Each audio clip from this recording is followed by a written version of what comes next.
And U.S. President Donald Trump has urged everyone involved in efforts to end the Gaza war to move fast as mediators are set to meet in Egypt on Monday for indirect peace talks between Hamas and Israel. Yeah, we're going to be very quickly. We had some very good meetings. The countries of the world, a lot of the countries surrounding Israel, frankly, Muslim, Arab, and many others have had great meetings with Hamas. And it looks like it's working. So we'll wait for a little while, see how it all turns out. When will the administration begin I firing? think it'll work very quickly. I think it's going to go very quickly.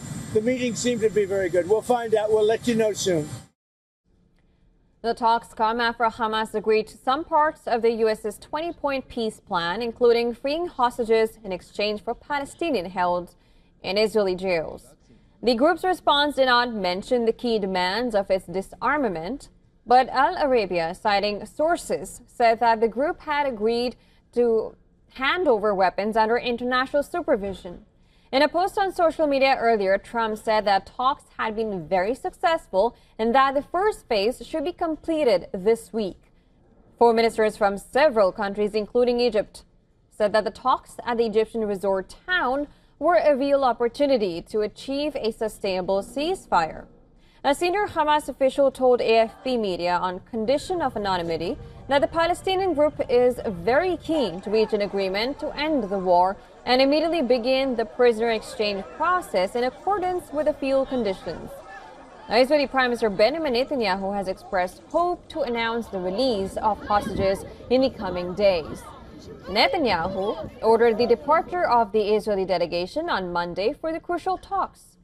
A Hamas delegation headed by Chief Negotiator Khalil al-Hayya, one of the targets of an Israeli assassination attempt in Doha last month, arrived in Cairo on Sunday night. U.S. Special Envoy Steve Witkoff, Trump's son-in-law Jared Kushner, and Qatari Foreign Minister Sheikh Mohammed bin Abdulrahman Al Thani will also be attending the meeting. Seal the deal chants reverberated meanwhile in Jerusalem as hundreds continue their protests outside the private residence of Netanyahu.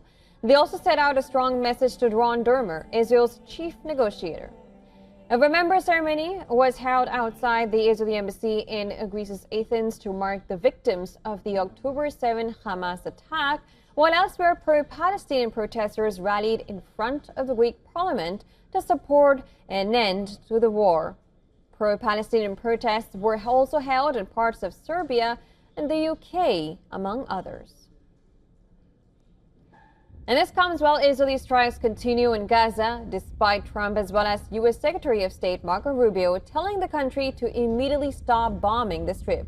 Rubio said, and I'm quoting here, "You can't release hostages in the middle of strikes, so the strikes will have to stop."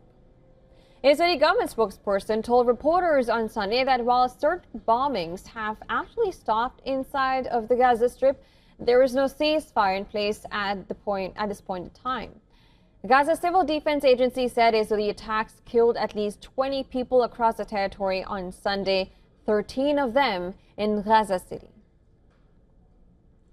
Meanwhile, the first 21 of the 49 Spanish activists who were part of the Gaza aid flotilla intercepted earlier this week landed at Madrid airport, where they reported having been mistreated and subjected to humiliating treatment during their detention.